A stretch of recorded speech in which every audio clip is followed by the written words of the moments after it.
เจ้าเนาะแนะนำเมียหลายๆเรื่องของการเปลี่ยนการเรียนรู้เวลาเจ้าอยู่น้ำเมียน่ะเขาอยากให้เจ้าเว้าภาษากลางหลายๆเนาะบ่ต้องเว้าภาษาท้องถิ่นเพื่อเจ้าสิได้สอนเมียเจ้าได้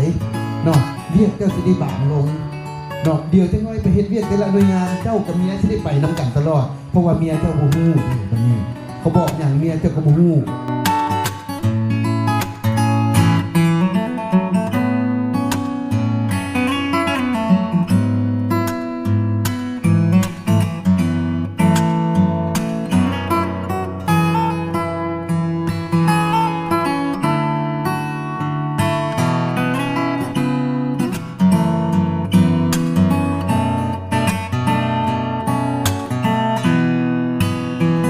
เวลาเจ้าไปเฮ็ดเวียกนะเจ้าสิเฮ็ดเวียกลำบากเพราะเพิ่นเว้าภาษาไทยเด้อตัวหนังสือเขียนก็ภาษาไทยเนาะฉะนั้นอันเป็นผัวเมียนี่บ่ฉะนั้นผู้เป็นผัวจะต้องได้พยายามเป็นล่ำแปล